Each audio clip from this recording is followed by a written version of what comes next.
Est-ce qu'ils ont meilleur au poste? Non, sur Nuama, sur l'action de Benrahma sur la barre, je lui en veux.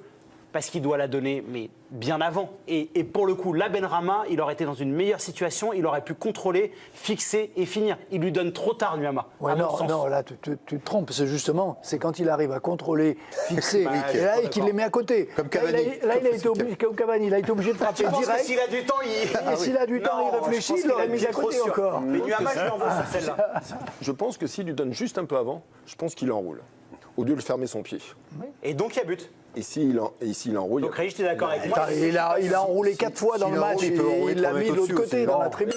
Giovanni sera l'adjoint de Régis Bois, pas l'adjoint de Raymond Domenech. Timothée Mémon, vous vouliez revenir sur le match de Benrahma. Il y a des choses qui vous ont semblé évidentes sur, alors peut-être pas sa finition, peut-être c'est la qualité de ses déplacements, son sens du collectif. Oui, effectivement, on a eu un petit peu l'impression par moments qu'il voulait briller, qu'il pensait peut-être un peu plus à lui qu'à l'équipe. Mais pour revenir à ce qui a été dit en plateau, oui, sa frappe sur la barre, elle est frustrante. Mais souvenez-vous, 3-4 minutes plus tôt, il a une situation sur le côté gauche qui, pour moi, me paraît plus facile à conclure, où il a justement juste à enrouler correctement le ballon, il n'y a pas de force à mettre et finalement, il ne cadre pas et assez largement. Je pense que le vrai regret, c'est plus sur cette occasion que sur la frappe qui finalement trouve la barre. Donc c'est qu'elle est vraiment pas si loin d'être parfaite, pas si loin de battre le gardien. Il y avait vraiment une situation un petit peu plus tôt et on sent parfois, et on sent d'ailleurs un peu ça aussi dans le jeu de Nuama, des choses un peu stéréotypées. Ça revient un peu à ce que je disais tout à l'heure, la volonté de faire des choses qu'on a travaillé à l'entraînement un petit peu bêtement sans penser à l'efficacité. À la 52e minute, 4 minutes avant sa barre transversale. L'appel aux notes, à présent, chers téléspectateurs, c'est dans quelques minutes. Dans quelques minutes, les amis. On va proposer évidemment des noms de joueurs à noter. Genre Benrahma, non, par exemple? Tolisso. Est-ce qu'on va parler de Coco Tolisso?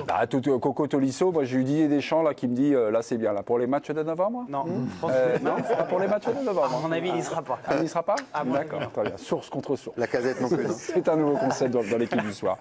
Un nouveau message. Ah, on a un nouveau message. Virginie? Oui, pas mal de Lyonnais qui réagissent sur l'équipe Connect. Un match tellement représentatif de l'OL, évidemment. Ça, c'est le message de Gon110. Et puis la question du Lyonnais du 64. Les remplacements de Lacazette et de Cherki en même temps, est-ce que c'était une bonne ou une mauvaise idée? Raymond, à mon avis, vous avez un peu répondu à la question, non? Il a dit carrément non. Ils ont servi strictement à rien. Est-ce qu'il faut changer un joueur comme Lacazette? C'est le joueur majeur. Il y a des fois, il est pas bien. Et quand il est pas bien, il peut s'énerver. Il prend des cartons. Ce soir, il s'énervait? Non, là, il était bien ce soir, mais il avait pris un coup à la 30 et quelques minutes. Sur le péno, là. Sur le péno, ouais. Sifflé. Donc, c'était pas injustifié. Et puis, il a quand même 2 avant-centres. Quand Gift et Mikotadze. À combien il rentre? À 75e, 80? 72e. Ouais, enfin, c'est vraiment un fin de match. 79e minute. Il en rate une bête d'ailleurs, Lacazette sur une passe de Cherki. Où il tire petit il frappe filet. au premier poteau. Il essaye de frapper premier Alors qu'il peut poteau croiser. au lieu d'essayer de croiser. Moi, je pense de laisser Cherki, c'est bien. Sur des types de matchs comme ça. Parce que sur un coup, il peut faire. Il y a beaucoup de monde dans la surface. Ouais. Il a eu des déchets, il a eu des mauvais choix. Multiplier les déchets quand même sur les 10 dernières minutes avant sa sortie, ça commençait à être... Sur le but, d'ailleurs, c'est un ballon qui perd à 60 mètres comme ça et il ne revient pas. Sur les matchs comme ça, je pense que le déchet amène la réussite à un moment. Mais tu dois. Sur une situation. Je veux dire, si tu le gardes là, à ce moment-là, dans cette situation-là, c'est le milieu que tu renforces. Pour justement pas être pris sur ces contres-là. Tu gardes quelqu'un. Cacré a fait une rentrée catastrophique. Il a mis des ballons à l'envers, il était pas mal placé, il n'en a pas récupéré.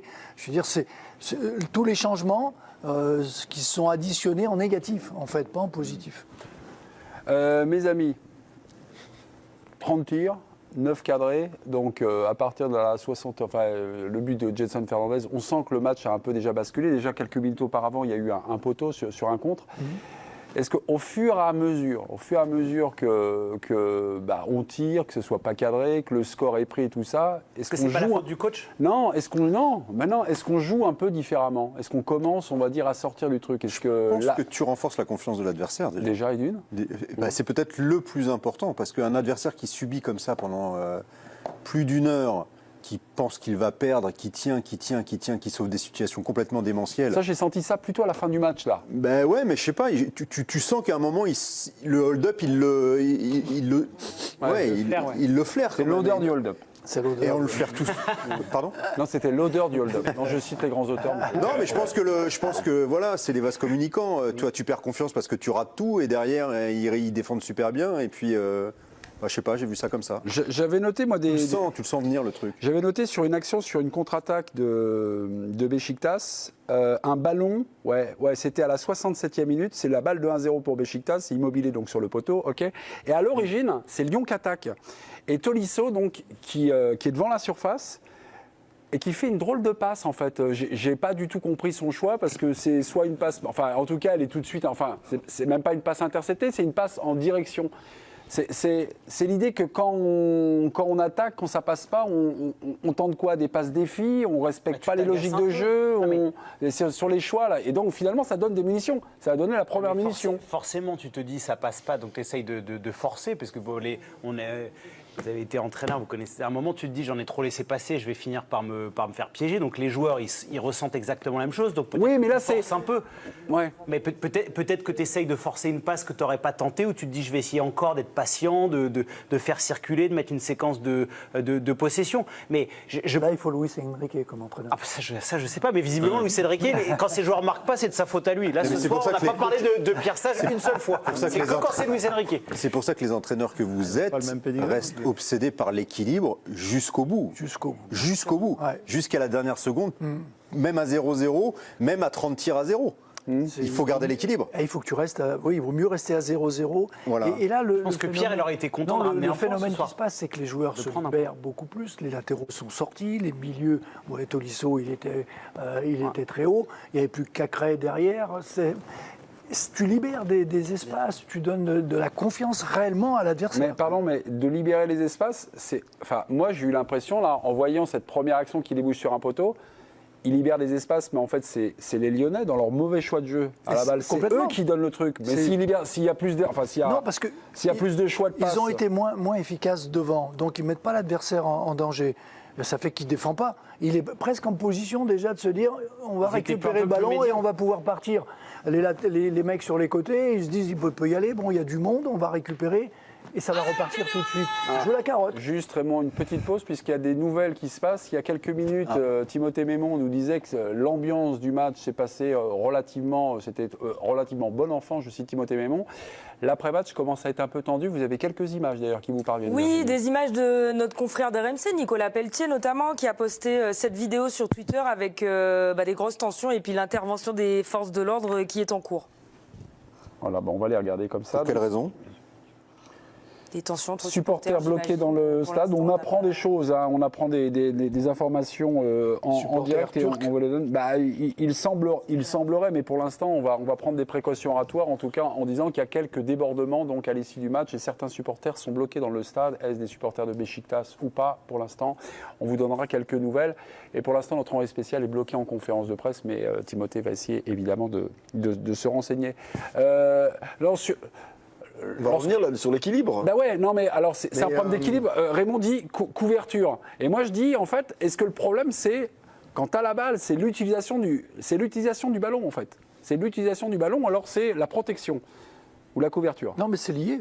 Je veux dire que si tu progresses pas bien, si tu mets pas l'adversaire en danger et que tu butes à 25-30 mètres à chaque fois parce que tu fais une mauvaise passe, un mauvais choix, tu es en danger. Forcément, parce que tout le monde va se libérer, demander des solutions. C'est ce qu'on a vu dans ce match-là.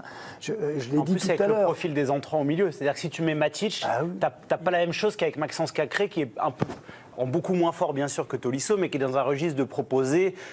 C'est quelqu'un qui aime ça. Moi, je pense que là-dessus, Pierre Sage, il a peut-être commis une erreur dans le sens où si tu mettais une tour de contrôle en disant ça va être que de l'attaque, il faut quelqu'un pour stabiliser un peu le milieu, peut-être que ça aurait été intéressant de faire rentrer Matic. Matic, pour couvrir, on va dire, les déplacements, pour couvrir la profondeur, c'est pas... Non, l'idée, elle peut être intéressante, c'est pour mieux garder le ballon. Oui. Pour mieux garder le ballon, pour faire les bons choix. Donc là, on est dans l'utilisation. Dans l'utilisation du ballon. Mais c'est ça qui met en danger, c'est la mauvaise utilisation du ballon. On a vu Cacré qui a perdu vous êtes à 20 mètres et qui a perdu des ballons. Oui, mais il te faut des attaquants pour marquer. Oui, non, après, tu utilises bien le ballon pour pouvoir marquer des buts, pas pour utiliser le ballon. Il y avait des neufs ce soir sur la pelouse à Lyon. Ils n'ont pas marqué non plus. Il y avait des neufs, c'est un teasing du débat Loïs Enrique. Je vous invite évidemment. J'ai eu l'impression que tu prendre aux fautes. C'est pas grave, mais. C'est toujours le débat caché. Là, c'est pas Mbappé dont on parle ce soir. Pourquoi il y a un PSG? Qu'est-ce que tu sous-entends? Non, je ne sous-entends rien du tout, mon cher Kylian. Reposez-vous bien. Mangez bien, dormez bien. Régis Broir, vous avez attendu votre tour là, pour nous parler de l'utilisation du ballon. Quand vous êtes sur le banc, quand vous êtes entraîneur, vous savez dans ce type de match qu'il y a des passes qu'il ne faut pas qu'ils se fassent quand vous avez le ballon. Parce que vous sentez qu'il y a un déséquilibre, parce que vous le voyez quelque part dans le replacement ou dans l'anticipation en cas de perte. Un déséquilibre qui est, on va dire, qui est naturel, qui est lié finalement au score. D'accord. La passe droite, où c'est facile d'intercepter. Quelle que soit la zone qui va se jouer, vous pouvez et vous savez que vous pouvez prendre un compte de 50 mètres. Et vraiment, quand on regardait le match, à un moment, ils ont dit ils vont peut-être prendre un deuxième. Et vous n'arrivez pas à je ne veux pas dire à impulser ou à donner un consigne, il y a des endroits où il ne faut pas la jouer, cette passe. En fait, j'ai presque envie de dire, de vouloir jouer trop propre, parfois il faut peut-être jouer un peu moche, pour éviter ça. Mais quand vous êtes joueur, en fait, vous n'y pensez pas. Vous n'y pensez pas parce que vous êtes pris dans le jeu et vous continuez à faire ce que vous avez fait pendant le début du match. Et vous continuez parce que vous pensez que ça passe et que ça va passer. Et malheureusement, parfois, vous vous faites coincher. Et la passe moche, c'est une passe quoi? Latérale plutôt. C'est une passe latérale? Une passe latérale facile. Une passe facile. Ou parfois de mettre un ballon. Moi, j'appelle ça les faux ballons. Un faux ballon, on a l'impression qu'il n'est pas jouable. Mais il est jouable. En deuxième ballon? Oui, pour jouer le second ballon. Il y avait beaucoup de densité dans la surface, il y a peut-être moyen de gratter un deuxième ballon sur moi j'appelle ça un ballon moche ou un faux ballon, mais il est jouable. Mais de vouloir faire trop les choses bien, quelque part, alors, propre, ça me plaît pas trop, mais après, il ne faut pas en vouloir aux joueurs, parce qu'il y a quand même une recherche du joueur. Moi, je n'en veux pas là-dessus. Mais, peut-être, vous parlez de Matic, sur l'expérience, peut-être lui, à un moment, il l'aurait fait. C'est sûr. Avec son pied gauche, il aurait peut-être mis un ballon de merde ou un ballon de... En fait, c'est un ballon... Non, mais c'est rien, c'est la dernière fois. C'est un ballon que doit défendre l'adversaire, pas un ballon que doit jouer l'adversaire. Totalement. D'où le truc. Donc, une passe un peu... C'est de l'occupation. Une passe qu'on doit défendre, pas une passe qu'on peut attaquer pour jouer directement. L'exemple, je crois que le PSG prend le but comme ça, sur un ballon tout droit, et le défenseur, l'attaquant ne le prend pas. Il y aura un moment un débat PSG, parce qu'on parle de Lyon, il y aura même notre président lyonnais. Non, il y a des exemples de situations dont on parlait là qu'on a vu dans le dernier match qui ont été payantes. 3 informations à vous donner. Des événements à Lyon avec quelques débordements, quelques bagarres, mais pour l'instant nous découvrons quelques images livrées par l'un de nos confrères d'RMC que nous saluons. On aura quelques informations, on va dire, supplémentaires, les notes de l'équipe du soir et puis la conférence de presse de Pierre Sage à suivre dans l'équipe du soir.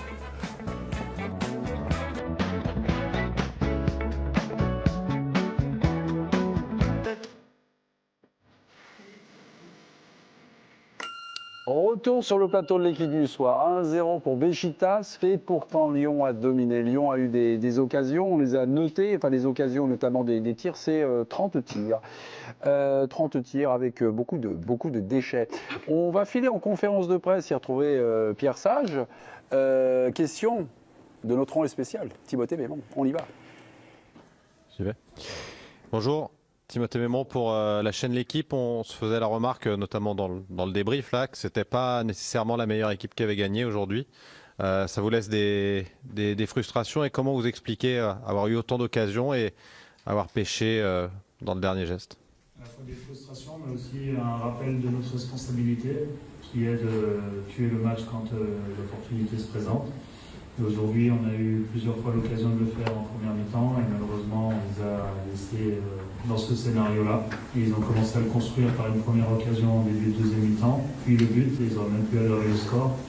Et nous, on a continué à pousser sans marquer. Donc ça me rappelle un match contre Marseille que vous aviez bien commenté.